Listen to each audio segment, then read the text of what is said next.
जय हिंद. पुरो ही खरंच विनाशाची सुरुवात आहे का? आता सध्या जर बघितलं तर जगामध्ये तीन तीन एवढे मोठे चक्रीवादळे आहेत. त्याच्यामध्ये सायक्लोन मेलिसा आहे, मोन्था आहे, सोनिया आहे. या तिघींनी जर मिळून बघितले या तीन चक्रीवादळांनी तर सगळ्या जगामध्ये भयानक असा प्रलय आणला आहे. आणि यामध्ये जर आपण पाहिलं तर सगळ्यात डेंजर म्हणलं तर मेलिसा. ठीक आहे, याचं जे शूट करणारे लोक होते त्यांनी विमानामधून शूट केलं बघा. आणि विमानामधून त्याचं जे आय सेंटर म्हणतो ना आपण त्याला, सायक्लोन आय म्हणतो. आता सायक्लोन आय काय असतंय आपण एका दुसऱ्या व्हिडिओमध्ये त्याच्याबद्दल चर्चा केली, ते व्हिडिओ बघा ह्याच्यानंतर. ठीक आहे, तर ह्या सायक्लोनचा जे आय आहे म्हणजे त्याला आपण त्याचा डोळा म्हणू आहे ना. ठीक आहे, हे बघा, हे सेंटरमधला जो भाग असतो याला म्हणू आपण डोळा. तर याच्या एक्झॅक्ट वरती विमानामधून घेतलेलं हे शूट आहे. आणि त्या शास्त्रज्ञाचं तुम्ही जर त्याचं कालचं व्हिडिओ पाहिला असेल ते भरपूर व्हायरल झालेलं आहे.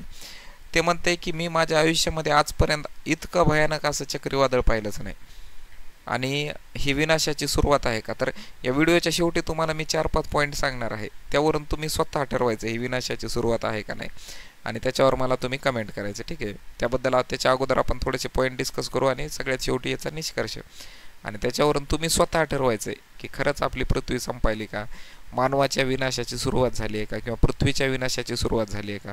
ठीक आहे, हे तुम्ही मला व्हिडिओच्या शेवटी मी जे पॉईंट सांगणार आहे त्यावरून तुम्ही मला सांगायचं आहे. सध्या जगभरामध्ये हवामानाची स्थिती बघितली तर जी अस्थिरता निर्माण झाली आहे याच्यामध्ये प्रचंड अशी वाढ आपल्याला पाहायला मिळते. एकाच वेळी 3-3 घातक असे चक्रीवादळ, मेलिसा असेल, सानिया असेल आणि मोन्था असेल, हवामानातील संतुलन बिघडवत आहेत. ही फक्त वादळ नाहीत, ही नेचरची वॉर्निंग बेल आहे, निसर्गाची ही वॉर्निंग बेल आहे आपल्यासाठी की आजपर्यंत इतिहासामध्ये, मी तुम्हाला लाईव्हमध्ये पण दाखवणार आहे सध्याचं वातावरण कसं आहे. 3 चक्रीवादळ, ते पण इतक्या भयानक तीव्रतेचे, म्हणजे 5 तीव्रतेचे. 5 तीव्रता म्हणजे सगळ्यात मोठ्याला देत असतात. ठीक आहे, तर ह्या तीव्रतेचे 3-3 चक्रीवादळ कसे येतात, कॅटेगरी 5मध्ये याला टाकलेलं आहे. सुपर सायक्लोन म्हणतात याला. साधा सायक्लोन आहे का पूर्वोत्तर नाही, याला सुपर सायक्लोन म्हणतात. यामध्ये वाऱ्याचा वेग बघा किती आहे, 280 किलोमीटर प्रति तास, याच्यापेक्षा जास्त वेग आपल्याला पाहायला मिळते. आणि तुम्हाला माहिती आहे, जर आपण मोटरसायकलवर चाललो, गाडीची स्पीड 50 किलोमीटर असेल तर आपले केस कसे होतात, आपल्या डोळ्याला, आपल्या चेहऱ्याला एवढी हवा लागते, केस आपले सगळे उभं राहतात, बरोबर आहे की नाही. तर इथं जर 300 किलोमीटर पर आवरची हवा चालत असेल तर घरावरचे पत्र उडून जातात, एवढ्यामध्ये झाडं पडतात, घरावरचे पत्र उडून जातात, बिल्डिंगी पडतात, मोठे मोठे काचाचं वस्तू ज्या असतात त्या फुटून जातात. एवढं भयानक नुकसान होत असते त्याच्यामध्ये. आणि ती हवा जेवढी नुकसान करते ना, त्याच्यासोबत येणारा जे पाऊस असते ते पण त्याच्यापेक्षा जास्त नुकसान करते. आणि तुम्हाला माहिती आहे, हवा आणि पाऊस या दोन गोष्टी जर सोबत आल्या तर काही ठिकाणी याचं तापमान कमी होऊन त्याच्यापासून बर्फ पडायला लागते. म्हणजे ह्या एकावर एक अशा 2-3 गोष्टी डिपेंडेबल आहेत. तर सर्वात भयानक असा राक्षस जर म्हणलं तर मेलिसा. याचं स्थान पाहिलं तर उत्तर पॅसिफिक महासागर, मी तुम्हाला पुढच्या स्लाईडमध्ये दाखवणार आहे, ते विंडीवरती लाईव्ह दाखवणार आहे. उत्तर पॅसिफिक महासागरामध्ये याचा विकास झाला 23 ऑक्टोबरपासून सुरुवात झाला. ठीक आहे, सध्याची परिस्थिती जर बघितली तर 29 ऑक्टोबर म्हणजे आजच्या दिवसाची, आज मी जो व्हिडिओ बनवतो यामध्ये. आणि पॅसिफिकच्या मध्यभागामध्ये प्रचंड असं तुफान निर्माण झाले, भयानक असं सायक्लोन तयार झाले. याच्यामुळं समुद्राच्या लाटांची उंची 12 मीटरपर्यंत वाढली. 12×2=24, 12×36 फुटापर्यंत समुद्राची उंची वाढली आहे ना. एक मीटर म्हणजे जवळपास 3 फूट आपण पकडूया. तर 30-30 फुटाच्या लाटा उंच अशा ह्या भागामध्ये यायला लागल्यात. नासा झाला आणि NOAA ही ॲटमॉस्फिअरचा अभ्यास करणाऱ्या संस्था, यांनी याला 172 वर्षामधील सर्वात शक्तिशाली तुफानांपैकी एक म्हटलं आहे. नासा म्हणते की मागच्या 172 वर्षामध्ये एवढा भयानक, एवढा प्रलयकारी असं कधीच नाही आलेलं तुफान हे जे आहे ते मेलिसा आहे.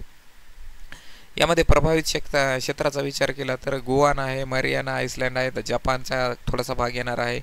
दक्षिण किनाऱ्यावरती जर बघितलं तर तुम्हाला माहिती आहे हे मेलिसा जे आहे, तर याचा सगळ्यात जास्त प्रभाव आपण कुठे येणार आहे, तर तो सगळ्यात जास्त प्रभाव आपण बघितला याच्यामध्ये बघा, जमायकामध्ये सगळ्यात जास्त प्रभाव आपल्याला पाहायला मिळणार आहे.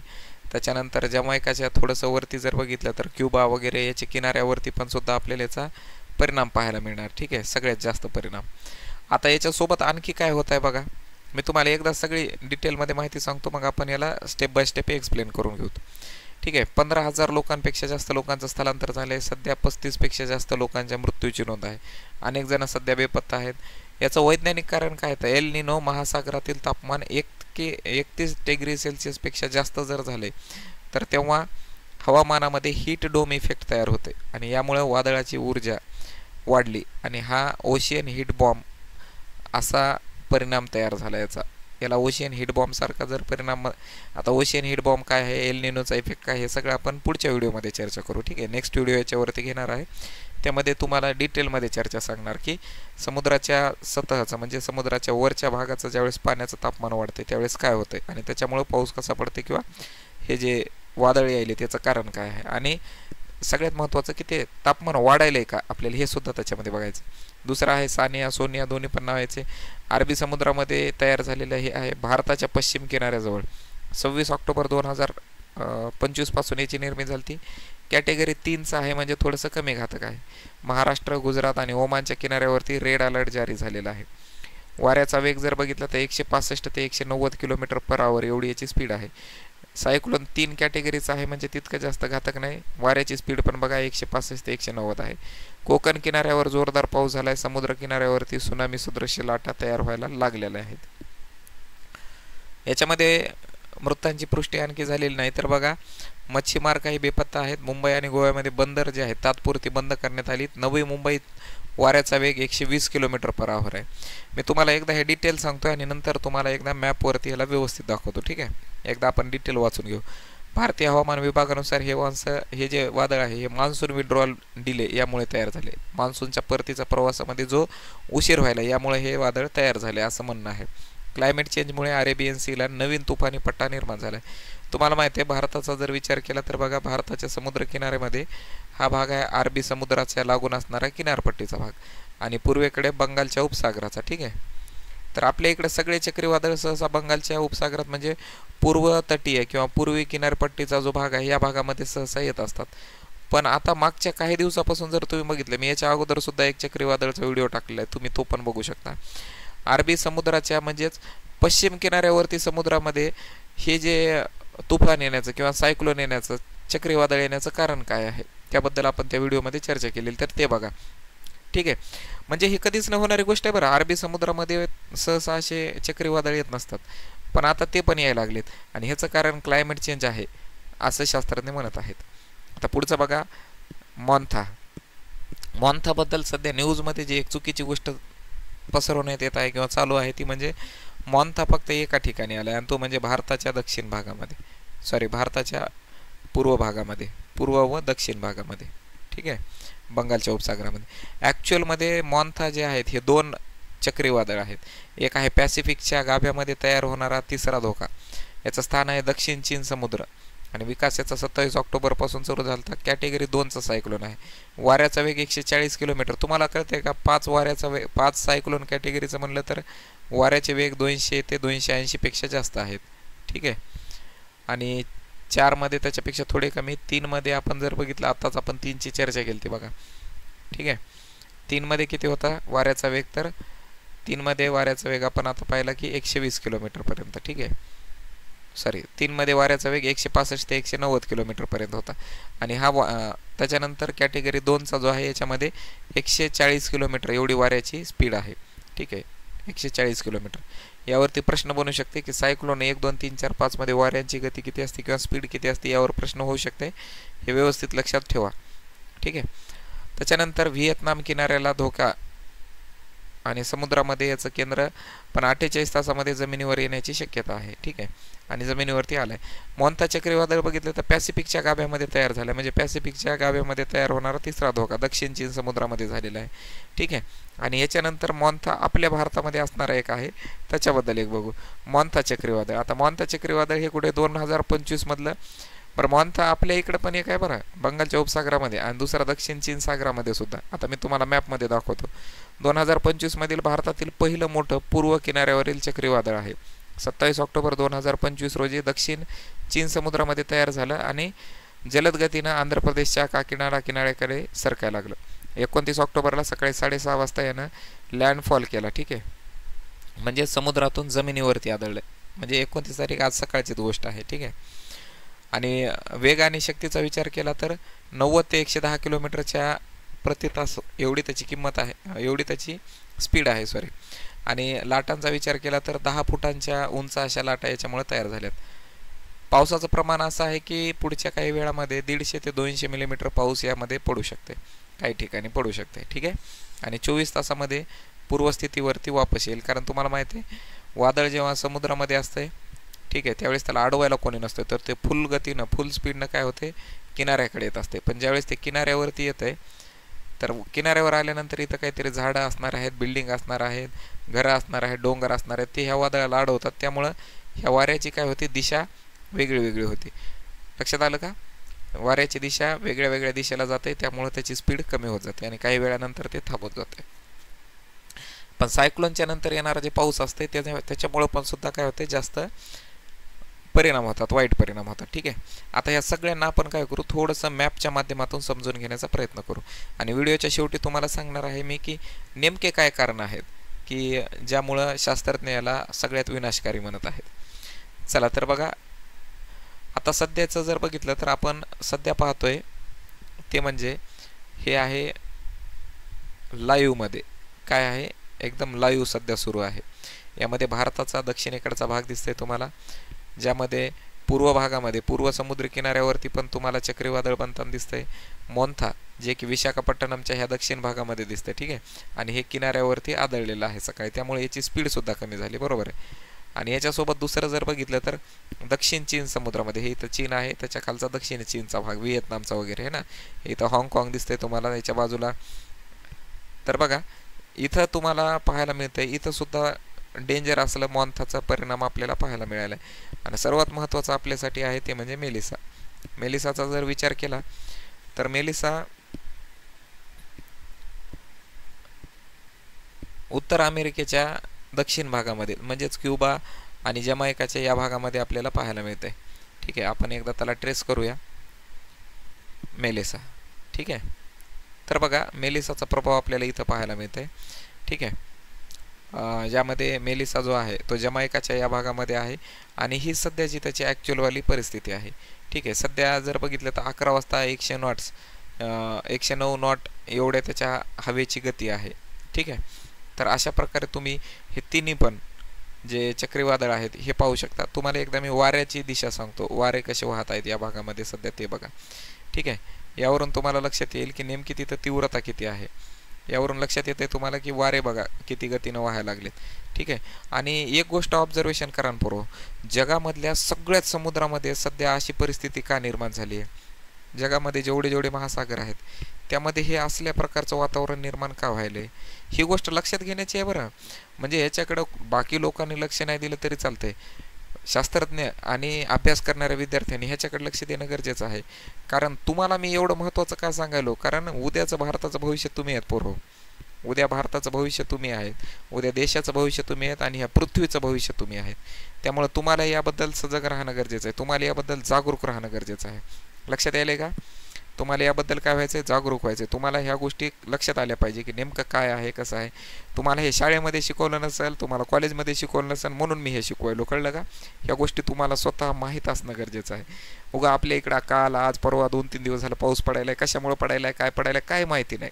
त्याचे कारणं हे आहेत, समुद्रामध्ये भयानक अशा टेम्परेचरमध्ये डिफरन्स व्हायले, भयानक प्रेशर तयार व्हायले. ठीक आहे. आणि त्याचे परिणाम आपल्याला जमिनीवर पाहायला मिळाले, त्याचे परिणाम आपल्याला पाऊस म्हणून पाहायला मिळाले. लक्षात आलं? दुसरी गोष्ट जर पाहिली तर हे जे विनाश आहे आणि हे भविष्यामध्ये वाढत जाणार आहे, ह्याचं कारण आहे ग्लोबल वॉर्मिंग, याचं कारण आहे समुद्राच्या वरच्या सरफेसचं तापमान वाढ. तर ह्या सगळ्या गोष्टी ज्या आहेत याकडं तुम्ही विद्यार्थी म्हणून भयंकर असं सजग होऊन पाहायचं, जागरूक होऊन पाहायचं. लक्षात आलं? चला पुढं बघूया. निरीक्षण काय म्हणते, शास्त्रज्ञांचं निरीक्षण, वैज्ञानिकांचं निरीक्षण काय, मेलिसा आणि मोन्था हे दोन्ही एकाच वेळी हवामानावर परिणाम करत आहेत.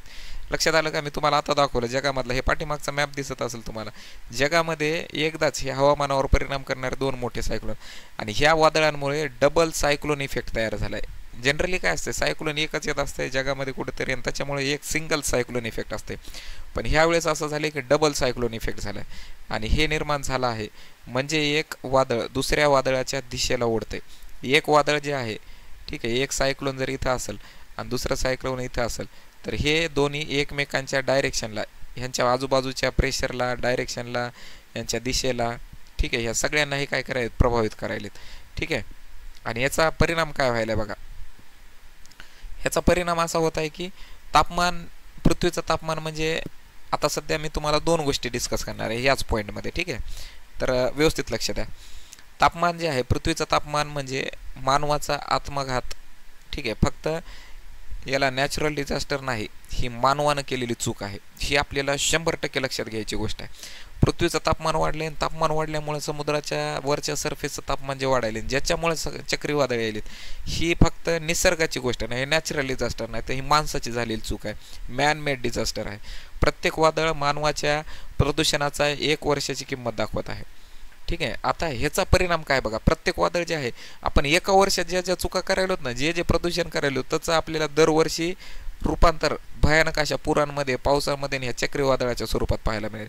आता पाठीमागं तुम्ही पाहिलं असेल की पंजाबसारख्या भागामध्ये पंजाबसारख्या भागामध्ये भयानक असे पूर आलेत, वरी उत्तराखंडमध्ये पूर आलेत, बिहारमध्ये पूर आलेत, महाराष्ट्रामध्ये पूर पाहायला मिळाला आपल्याला, बरोबर आहे. तर सगळ्या राज्यांमध्ये पूर येण्याचं कारण, बरं हे फक्त भारतातच नाही, इतर देशांमध्ये सुद्धा अशीच परिस्थिती सध्या चालू आहे. आपल्याला रिन्युएबल एनर्जी, कार्बन कंट्रोलकडे वळलं नाही तर अर्थ विल रिबूट विदाऊट अस. पृथ्वी स्वतःला रिबूट करण, पण ती आपल्याशिवाय करण. आणि आता ह्या गोष्टीला मी तुम्हाला सांगितलं ही विनाशाची सुरुवात आहे का, तर त्याचं कारण काय बघा. गेल्या 50 वर्षामध्ये सर्वाधिक तापमानामध्ये समुद्राचा पृष्ठभागाचं तापमान सर्वाधिक झाले.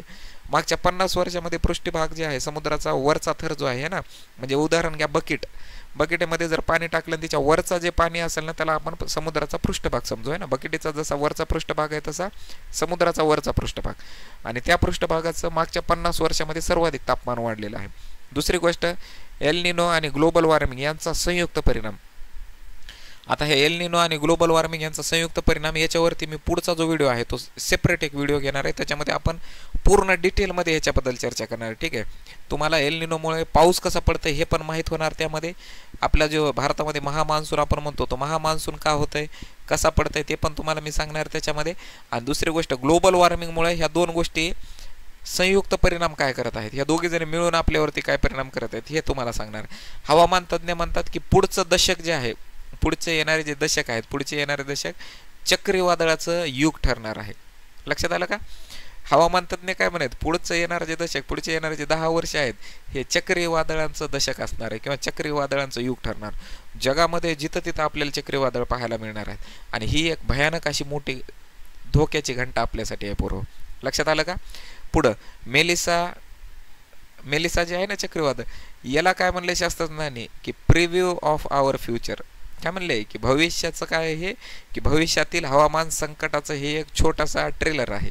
लक्षात आलं, प्रिव्ह्यू आहे. भविष्यामध्ये फ्युचरचा प्रिव्ह्यू कोणाला म्हणले तर मेलिसाला. आणि मेलिसा एवढा डेंजर आहे, तुम्हाला पुढच्या 4-5 दिवसामध्ये याचे परिणाम पाहायला मिळणार. कितीतरी लोक याच्यामध्ये मृत्युमुखी पडणार आहेत, आर्थिक नुकसान होणार आहे, जीवितहानी होणार आहे, भरपूर याचे परिणाम होणार आहे. ठीक आहे, उदाहरण बघा, 2023 मध्ये 45 मोठे चक्रीवादळ येऊन गेलेत, 45 पेक्षा जास्त. आणि आत्ताचा जर विचार केला तर 2025 मध्ये फक्त 10 महिन्यामध्ये 54 मोठे मोठे चक्रीवादळ येऊन गेलेत. लक्षात आलं का. चक्रीवादळांच्या संख्येमध्ये वाढ व्हायली, चक्रीवादळांच्या संख्येमध्ये वाढ व्हायली. आणि ही गोष्ट आपल्यासाठी धोकादायक आहे, ही गोष्ट निसर्गासाठी, पृथ्वीसाठी आणि मानवासाठी धोकादायक आहे. आणि म्हणून मी तुम्हाला व्हिडिओच्या सुरुवातीला म्हणलं होतं की विनाशाची सुरुवात आहे का. लक्षात आलं.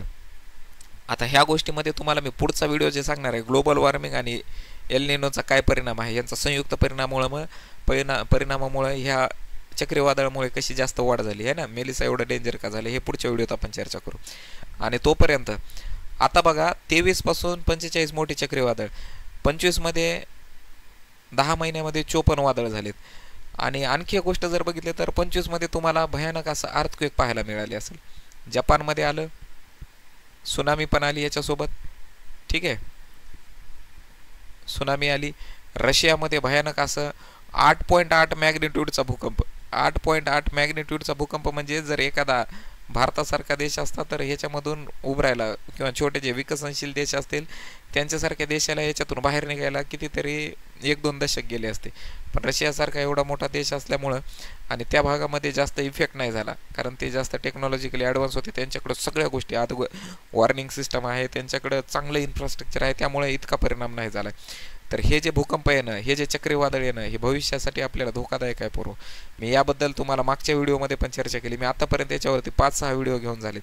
तुम्हाला वेळ मिळाल्यास ते नक्की व्हिडिओ बघा. आपली पृथ्वी कुठं चालली, आपण धोक्याच्या दिशेनं चाललोत का, याबद्दल व्यवस्थित अभ्यास करा. आणि तुम्ही भारताचं, देशाचं, जगाचं आणि पृथ्वीचं भविष्य आहेत. लक्षात यायलं का? मोबाईल, पबजी फिबजी ह्याच्यात थोडंसं बाहेर निघा आणि डोळे उघडा आणि बघा जगात काय चालू आहे. लक्षात आलं का? तुम्हाला, तुमच्या लेकराला, तुमच्या येणाऱ्या पिढीला पैसा जसा जपून ठेवण्यासाठी, नोकरी लागण्यासाठी मरमर करायलात ना, तसं त्यांना एक चांगला निसर्ग देण्यासाठी, चांगलं सुरक्षित भविष्य देण्यासाठी सुद्धा प्रयत्न करावा लागणार आहेत आपल्याला. ठीक आहे. आणि हे प्रयत्न एकट्या तुझ्यामुळे, एकट्या माझ्यामुळे होणार नाहीत. पण मी जे तुला व्हिडिओच्या माध्यमातून सांगायलो, हे तू दुसऱ्याला सांग. हे व्हिडिओ जास्त जणांपर्यंत पाठव आणि जास्तीत जास्त जनजागृती करा. भविष्यात आपल्याला पर्यावरण वाचवणं ही सगळ्यात मोठी गरज पडणार आहे. लक्षात आलं का? त्यामुळं ह्या व्हिडिओला जास्तीत जास्त जणांपर्यंत पाठवा, जास्तीत जास्त शेअर करा. भेटूया आपण पुढच्या व्हिडिओमध्ये. तोपर्यंत सर्वांना धन्यवाद. सुरक्षित राहा आणि जास्तीत जास्त प्रार्थना करा पूर्व की त्या देशामध्ये जीवितहानी कमी होईल. माणसांसाठी, जनावरांसाठी, निसर्गासाठी एकदा नक्की प्रार्थना करा. कारण एक गोष्ट ऐकलेली आहे मी की देव मुलांचं नक्की ऐकत असते. कारण त्यांचे मन साफ असतात, त्यांचे मन पवित्र असतात, त्यांचे मन चांगले असतात. म्हणून सगळ्या माझ्या विद्यार्थ्यांना विनंती करतो की तुम्ही ज्या कोणत्या धर्माला, ज्या कोणत्या देवाला मानत असाल तिथं नक्की प्रार्थना करा या सगळ्यांपासून मानवाला वाचवण्यासाठी. थांबूया, भेटू पुढच्या व्हिडिओमध्ये. सर्वांना धन्यवाद. जय हिंद.